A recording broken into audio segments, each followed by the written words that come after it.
A happy Tuesday. Welcome to Send It In, presented by BetMGM here on the BetQL network. I'm your host, PJ Glasser. Great show for you guys today. We got a great week of sports upcoming. It all starts today. A lot of great college basketball. We got the ACC, SEC Challenge. We got the Big 12 versus the Big East. We're going to dive in, talk plenty of college hoops. We got some picks for today. Isaac Schade standing by, going to get his thoughts on what's going on in college hoops as well. We got championship week in college football upcoming on Friday and Saturday. We'll look at some of the marquee games of the week. And then also we'll preview week 14 in the NFL. We'll look at 6 of the games in week 14. Ton of buys this week in the NFL, so a limited slate. We'll give out some picks, though, there. We're also going to have Lucy Burdge join us on the show later on for Model Making Money, and then we wrap everything up with our favorite plays of the day. As always, any questions, comments, best bets that you guys have for us, let us know. Send in your questions. You can go to twitch.tv/BetQL, YouTube /Odyssey Sports. Anything college basketball related especially, make sure you get those questions, and we'll try to get to as many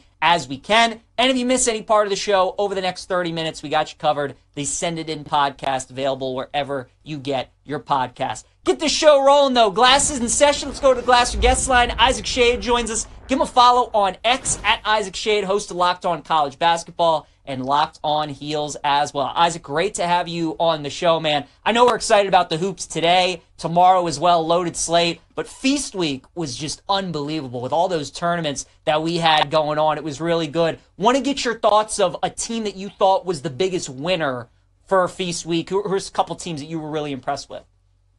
PJ, the funniest thing is Auburn was already one of the biggest winners this season. They became even more of a big winner last week, winning Battle for Atlantis, Maui Invitational, obviously helped by UConn just laying an absolute turd. I'm sure we'll get to them here in a second.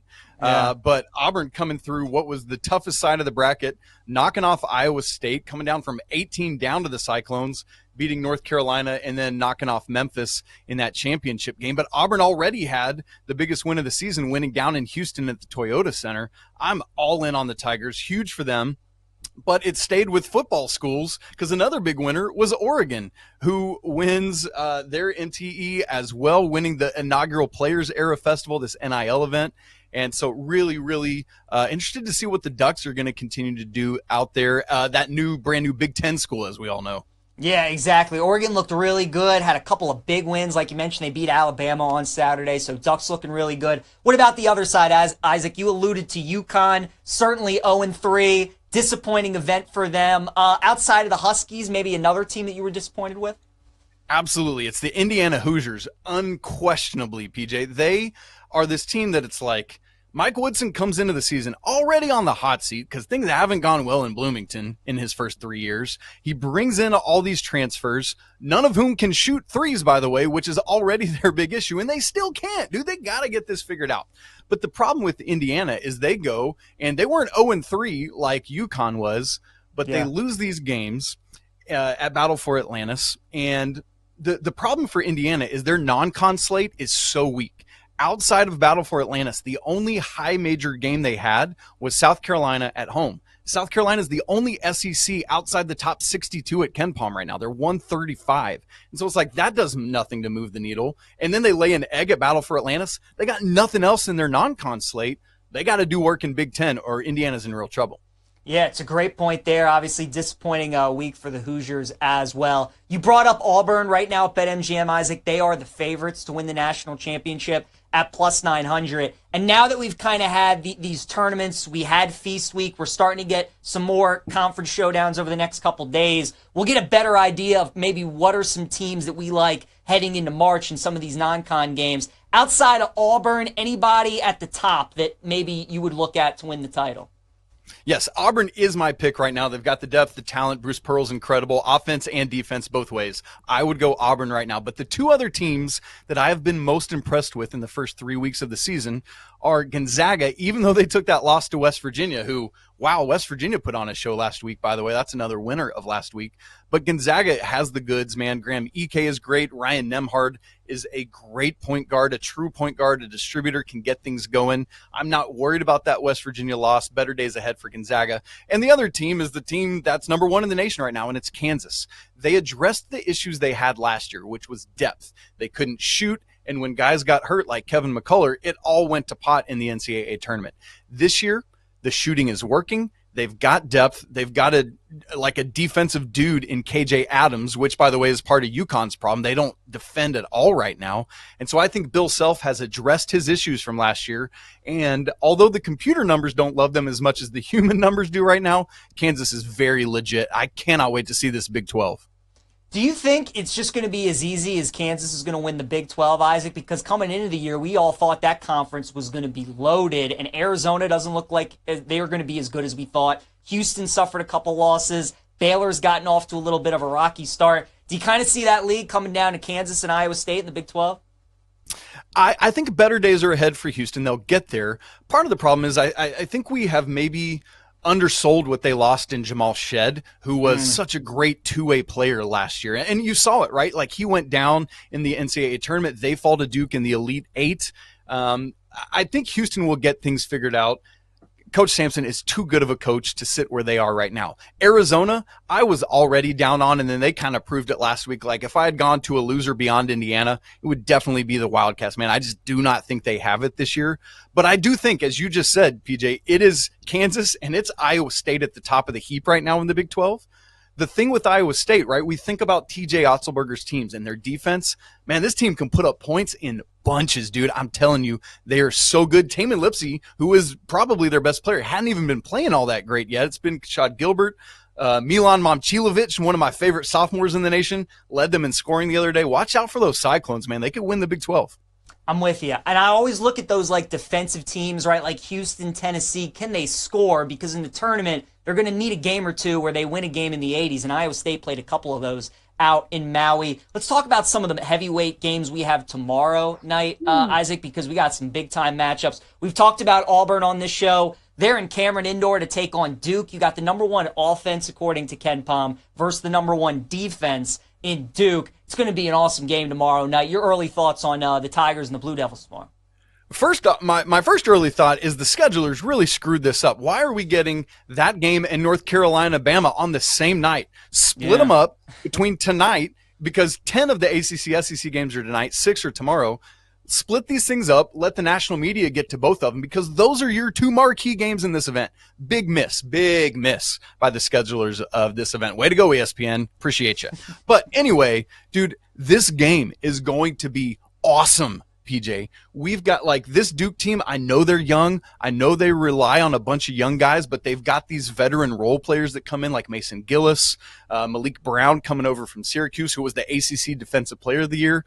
Just about everyone they play is 6'5" or taller. They are massive everywhere. Kaman Malawach from South Sudan, who played in the Olympics this summer, for crying out loud, is a very imposing presence inside. That's what Duke was missing last year when Kyle Filipowski had to play the 5. You think back like to the years before that, when they've been defensively strong, it is when they have guys like that.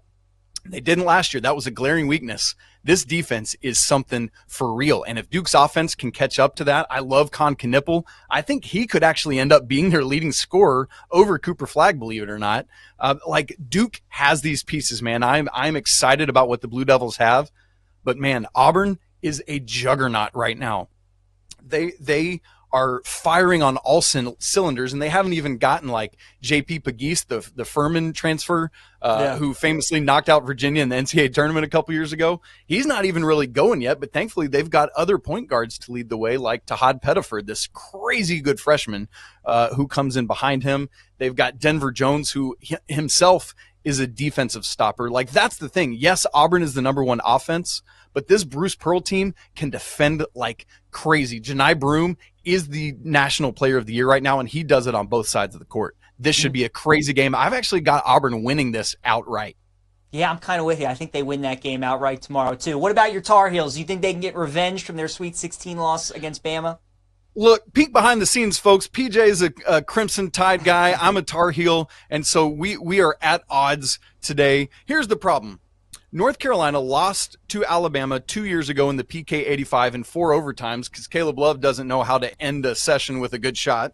Obviously, the Sweet 16 game last year that Carolina had a lead, Jalen Withers takes an inexplicable top of the key early shot clock 3. Carolina loses that game. There's losses on the recruiting trail. Jaron Stevenson, who, by the way, is heating up from 3 right now, PJ. I know you're excited about that. Yeah. And Cliff Amori in the transfer portal this year. Why he didn't stay at Rutgers to play with Ace Bailey and Dylan Harper is beyond me, but that's a story for another day. This is going to be another really, really good game. North Carolina's big issue. They keep getting off to slow starts, and they don't have interior presence. Kind of ironically enough, because Cliff Amori chose Alabama instead of North Carolina. That's where I think Alabama could really exploit the Tar Heels and send them to a 3-game losing streak. I actually think that's what happens tomorrow night, PJ, is that Alabama gets a 3rd straight victory over North Carolina, this one in the Smith Center, so we'll watch out for that.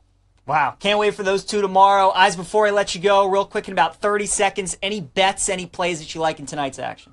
Ooh, I like Kentucky is favored over Clemson at Clemson tonight. The Tigers are sneaky good. Watch out for the chef, Ian Shefflin, man. He puts on that hat and he cooks, baby. I love it so much. The other one, Wake Forest going to Texas A&M. Hunter Shallis, best player on the floor. Texas A&M is prone to variability because Wade Taylor IV, yeah, he misses a whole bunch of shots. I like Wake Forest on the road there in College Station tonight. Texas A&M, hard day on the gridiron on Saturday. Going to be rough tonight as well.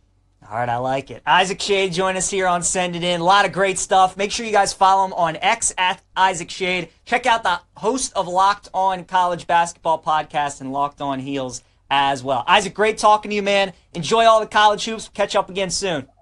Going to be great. Thanks, PJ. We'll talk to you soon. Absolutely. Great stuff there from Isaac. Let's keep it rolling on Send It In. Talk about some of these games that we have going on tonight. Number 14, Cincinnati at Villanova. Bearcats favored by 3.5. The total is 138.5. Cincinnati's one of the better teams that nobody's talking about this year in college basketball. Villanova obviously is struggling ever since Jay Wright's departure. Kyle Neptune just isn't the guy. The spread's a little funky, though, with Cincinnati only favored by 3.5. So I'm not touching the spread. I'm going to the total. I'm taking under 138.5.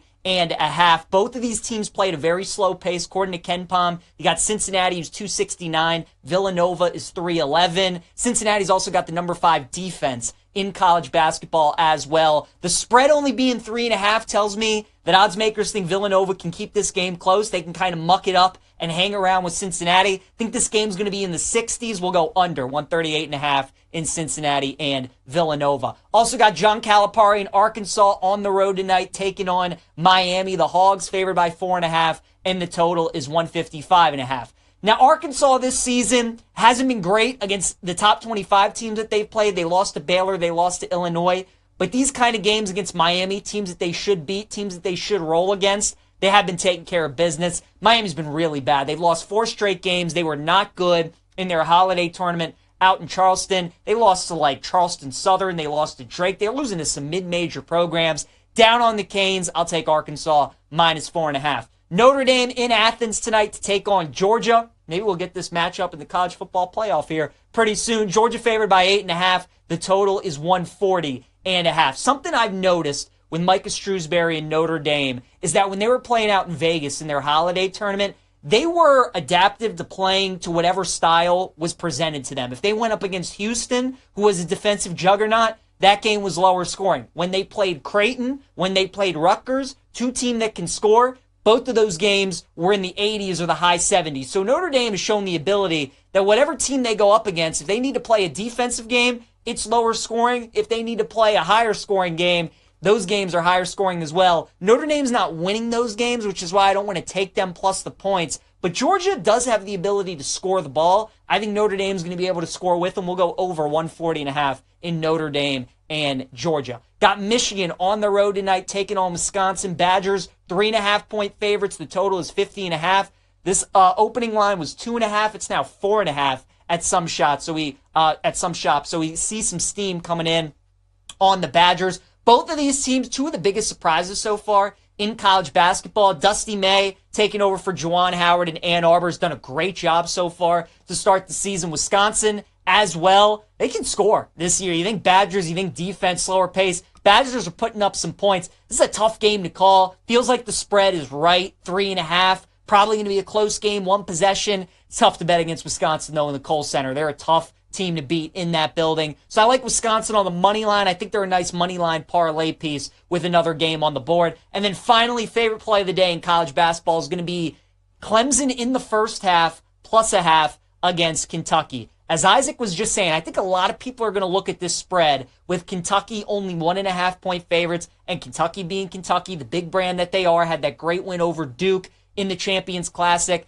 Remember, Clemson made the Elite Eight last year. They have two players from that team, Chase Hunter and Ian Shefflin, who are really good. That building will be really good tonight with Kentucky in town. These teams are closer than you think. I think Clemson's got a chance to win, but I think they get off to a good start tonight. So I'll take Clemson in the first half, plus a half at -120 against Kentucky. All right, a promo from our friends at BetMGM. The NBA Cup here. Make sure you guys are ready to hit Vegas and watch the NBA Cup Finals live from November 21st, 29th. BetMGM's got your shot. Win a VIP trip to Vegas, including flights, 5 nights at MGM Grand, tickets to semifinals and championship games, and a courtside photo op, and $2,500 in BetMGM reward points. Just opt into the original bet sweepstakes on your BetMGM app. Place a $10 original bet on the NBA Cup, and you're entered up to 25 times. All right, let's talk some college football here on Send It In. For all the talk about the expanded playoff, right, and no more divisions, it's awesome for this week right here. You look at every game on the board in college football this week, there isn't one game where the favorite is favored by more of a touchdown. All these games are within 7 points, which I just think is going to make for a great Friday and Saturday of championship college football. We'll start on Friday with number 22 UNLV taking on number 11 Boise State. Boise favored by 4 points. The total is 58.5. Now, Boise State, of all the group of 5 teams, obviously is the most well-known for people. The media has carried them the most attention because of Ashton Genty and the season he's having. But don't sleep on UNLV. The Rebels are a really good team. They've already faced Boise once this year. Boise won that game by 5 points. This is one of those conference championship games that is played at the home stadium. So this is in Boise on the blue turf. I think Boise wins, but it's going to be close. This is probably going to be a field goal game. I'll take the 4 with UNLV to keep it tight. Tulane, we took them yesterday minus the 4. We gave that out in our Bet Now segment against Army. That line is all the way up to 6 now against the Black Knights. 6 feels like the right line. I certainly don't like Tulane at 6 as much as I love them at 4. I think now it's just gotten to the point where I would just put Tulane, bet them on the money line, and then put that in another piece. You're going to need all the points you can get against Army because of the way that they play, obviously how they possess the ball, and there's always a chance that Army could go for 2 points with their short yardage football. So Tulane, remember, they beat Navy 35-0. They know how to defend the triple option, the wishbone. I like Tulane. I think they might be the best group of 5 team over Boise and UNLV. Iowa State and Arizona State in the Big 12 championship game. Of all the Power 4 title games that we have, this is the game I really don't have a strong thought on. I could see it going either way. Arizona State was picked preseason to finish last in the Big 12, and now here they are in the Big 12 title game. Both of these teams want to run the football. Both of these teams are well coached. They don't want to make mistakes. Their defenses are pretty solid as well. Feels like a coin flip type game. I'm staying away from that one. I do love Georgia against Texas. I think Georgia's going to win this game outright on Saturday. The case to be made for Texas, if people like the Longhorns this week, is obviously recency bias. You just saw Georgia, who should have lost to Georgia Tech. Texas has a nice win against Texas A&M. And then obviously Georgia beat Texas earlier in the year, and it's tough to beat a team 2 times. The problem is that game wasn't even close. That wasn't one of those where like Georgia won it at the end, or it was like the Georgia-Bama game where they were getting dominated, came back and won it. That game from the opening possession to the final was all Georgia. I just think this game's a bad matchup for Texas. On top of that, we talked about when these 2 teams squared off in the middle of the season. If you give Kirby Smart a whole week to tell his team that he's an underdog, that nobody thinks he's going to win this game, that his team stinks, Georgia usually thrives, and they usually play well in those kind of games. So I think Kirby's going to lean into that this week. I also just think this game's a bad matchup for Texas. Ewers didn't look good at all when these 2 teams met up the first time around. I think he's going to struggle again. Give me Georgia plus the points. Take them on the money line. I think they win the game outright. Give me Penn State in the first half, plus 2.5 against Oregon. Talked about it yesterday. Probably the 3 biggest games on the Ducks' schedule this year, the Boise game, the Ohio State game, and the Wisconsin game. All very close, or Oregon was losing in the first half in all 3 of those games. They were trailing 20-14 to Boise at half. They were up 22-21 on Ohio State. and they were down 10-6 to Wisconsin in the first half as well. So Oregon showed that in some of these bigger games, they have gotten off to slower starts. Obviously, whenever you're talking about Penn State in a game like this, you talk about James Franklin, you talk about the record against top 5 teams. It's why I don't want to bet Penn State full game. I just want to take them in the first 30 minutes. We'll go plus 2.5 in the first half. And then finally, Clemson and SMU. I'll take SMU on the money line at minus 135. SMU's underrated. I know their schedule isn't very good. They haven't really beaten anybody this season. But eye test-wise, and you just watch them how they dominate most of their opponents, they're really good. They got a lot of skill players, playmakers on offense. And Clemson this season, they haven't beaten anybody good. They played 3 solid teams. Georgia, Louisville, South Carolina, lost all 3 of those games. They're playing another solid team on Saturday. Give me SMU on the money line against Clemson. All right, let's talk some NFL here on Send It In. We got a monster game on Thursday between the Packers and the Lions. Detroit favored by 3.5. The total is 51.5. The spread's interesting, right? It feels like it's a little tight, potentially. Lions, who have been against the spread, covering machines, only favored by 3.5. Green Bay beat them in Detroit last year on Thanksgiving. I want to see if this line gets to 4. If it does, definitely have a bet on the Packers. 3.5, still probably lean that way, but going to see if this bet gets to 4. Jags at the Titans. Will Levis is a 3.5 point favorite. I mean, does that interest you at all? Tennessee's been one of the worst teams against the spread this season. Now, if you want to bet them, you have to lay points over a key number. I know Mac Jones is going for Jacksonville, but the Jags have been very good against the spread this season. I like the Jags plus the points. Jets going up against the Dolphins. The Jets have been costing people money left and right the entire season. Every single week, it feels like the Jets get steamed from closing as a favorite. It happened once again against Seattle this past week. We've seen the Jets in so many of these coin flip toss-up type games, though. It's rare this season we've seen the Jets as like a big underdog. I actually like them in this role a little bit more than what we've seen with them being like small favorites. I don't know if I'm going to bet this game because it's tough to bet on the Jets, but if I had to, I'd probably take New York. Favorite bet of the week's Atlanta, +5 against Minnesota. We talked about this one yesterday. Really like Atlanta in this spot. Kirk Cousins has played awful the last 3 weeks. He threw 4 picks against the Chargers, cost them that game. Atlanta dominated LA. They really should have won that game pretty easily. So now the narrative's out there is that Cousins need to retire and Penix needs to take over at quarterback. Love backing teams off of bad home losses that go on the road. I think Atlanta bounces back. Minnesota, yes, they're 10-2 this season, but their last 4 games have been tight. They've been right there for the taking for the other team. So Atlanta, I think, is going to play Minnesota close. I like the Falcons +5. Saints -5 at the Giants is a hard pass. Drew Lock making a second start with the Giants. Derek Carr on the road is a big favorite. I'll stay away from that one. And then the Panthers, give me Carolina +12.5 against the Eagles. Tough little spot for Philadelphia. Back-to-back tough games at the Rams, at the Ravens. They got the Steelers coming up next week. Your big favorites against Carolina. Bryce Young and the Panthers are playing a lot better. They're really playing good football. They lost to the Chiefs by 3. They lost to the Bucks by 3. Upset the Saints. Upset the Giants. They're playing better. I think this is too many points. We'll take the Panthers +12.5. All right, let's go to Model Making Money. Lucy Burdge joins us here on Send It In. And Lucy, what are the 5-star plays that BetQL has for us today?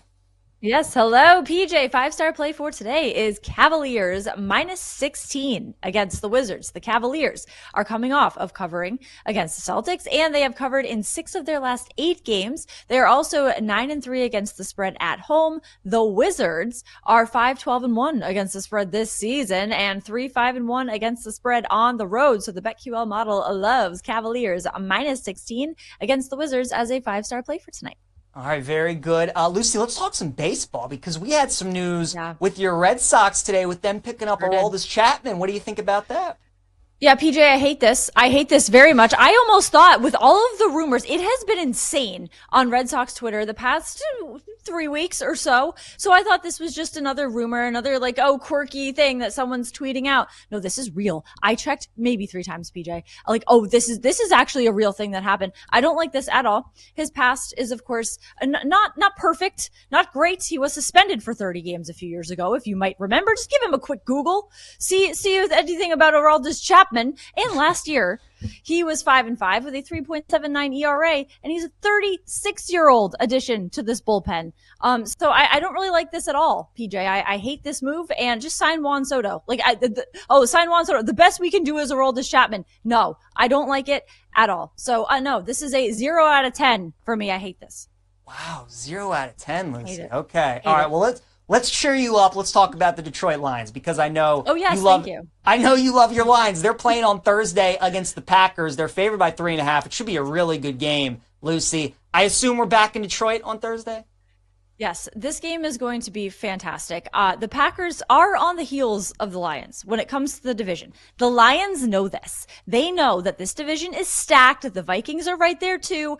They do not take any team lightly. The Lions, no matter who they are playing, and the Packers are a very good team, so there is no reason to take them lightly. There's no room for that. The Lions know this. Lions minus 3.5. I still like the Lions to win the division as well, but they have some stiff competition, and the Packers being one of those contenders. Lions minus 3.5, though, I think they will cover the spread. All right, very good. And then, Lucy, before I let you go, let's talk some college football, right? We just had rivalry week. Monster upset with Michigan defeating Ohio State. It looks at this point like Oregon is probably the clear number one team in the country. They're undefeated. Nobody else in the Power Four is. Who's the second best team, you think, in college football behind Oregon? Yes, I would say Miami, which was my national championship pick, but I don't know if their odds really can back that up at this time to win the national championship. However, I would go with Notre Dame, the Golden Domes. I think they are the second best team. They scored 49 points in each of their last 2 games, so they can run up a score, and they are 11-1 overall, won their last 10. Notre Dame, the Fighting Irish, are the second best team in college football. Look at that, Lucy Burdge. I said they're the third best team last week. They might be number 2, Lucy. So we're in lockstep Shawnee right Sharp there. agrees. Shawnee Sharp absolutely agrees. Loves his Irish. Great stuff. Lucy Burdge, as always, joining us here on Send It In. Lucy, hopefully the Red Sox make you happy here soon. I'm sorry that they didn't with the Chapman news. So hopefully they cheer you up soon. It's just, go Sox. It's really just tough times, PJ. But Juan Soto, I would think, is coming to Boston, so can't wait.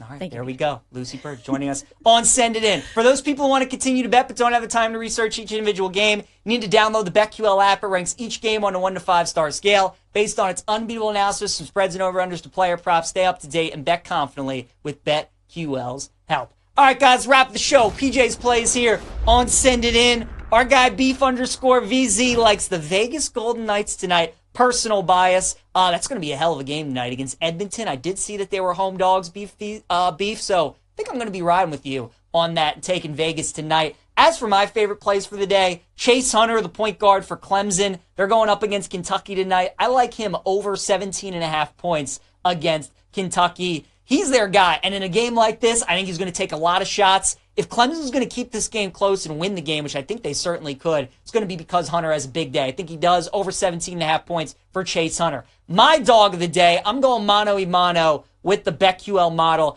I'm taking the Wizards plus 16.5 against the Cavs. For me, it's real simple. It's the NBA. You got the best team in the NBA versus the worst team in the NBA. So, of course, the Wizards are going to cover because it's just how it works. The Wizards didn't win a game in the month of November. It feels like the Cavs didn't lose a game in the month of November. So, naturally, the Wizards will keep this within the number. We'll take the Wiz plus 16.5. And my best bet, Clemson in the first half plus a half against Kentucky. Make sure you grab the plus a half so that if it's tied at halftime, you cash the bet. But in a game like this, whenever you got a blue blood in town, right? And Clemson, obviously, I don't know if they've ever had Kentucky play in their arena, but that place is going to be rocking tonight. They got a good team. I think they use all that energy and emotion early on in that game, build themselves a lead. I do think Clemson could win. I just worry about Kentucky down the stretch with all those seniors that they have finding a way to win a close game. But I like Clemson in the first half against Kentucky. Once again, Clemson point guard Chase Hunter over 17.5 points is our prop lock. Wizards, our dog of the day, plus 16.5. Also like the Vegas Golden Knights with Beef. And then Clemson plus a half in the first half against Kentucky is our best bet of the day. Thanks again to Isaac Schade, Lucy Burdge. We will see you guys tomorrow. Have a great rest of your day.